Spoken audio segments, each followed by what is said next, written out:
Warning! This story contains spoilers from the Sunday, April 11th, finale of Shameless. That's a wrap. After 134 episodes, Shameless came to an end on Sunday night with its emotional and very timely series finale.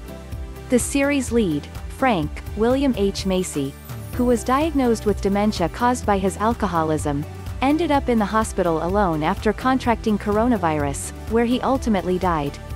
The family, meanwhile, reunited for Ian, Cameron Monaghan, and Mickey's, Noel Fisher, wedding, unaware of their father's death. Noticeably absent from the party was Emmy Rossum's Fiona Gallagher. Many assumed the 34-year-old actress, who left the show in 2019, would make a cameo in the show's last episode since she was part of the series for 9 of the 11 seasons. Emmy Rossum. Showtime, Sterling, WBTV, Kobel, Shutterstock. We wanted her to return and had some storylines about her coming back, and she wanted to do it.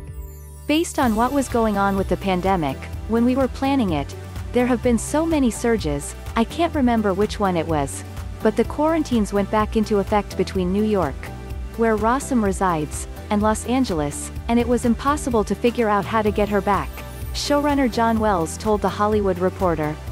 That was the biggest disappointment, not being able to make that work out because we all wanted it to happen. A very minor but sad result of everything that's happened in the pandemic. He added that the writers considered about 20 possible storylines for Fiona to have in the finale. The idea was with Frank's dementia being discovered, there's a call and she comes back to help everyone figure it out, and that she would come back and be involved at the end with what to do with the house and all that, he explained. The travel was such a mess that we never got to the point of my actual writing it. We put it up on the writer's room board and then took it down a few times. As for where Fiona is today, Wells noted that she's probably in Florida. We joked in the room that she ended up getting a job at Disney World, probably in Epcot Center, because she would never get a job on the better side, he added. We had a lot of jokes for her, but we never actually nailed it down. But she would have a life and be pursuing her own things. That's how people move on with their lives.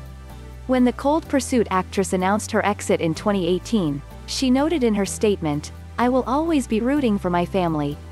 Try not to think of me as gone, just think of me as moving down the block."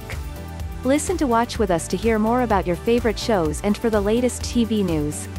For access to all our exclusive celebrity videos and interviews, subscribe on YouTube.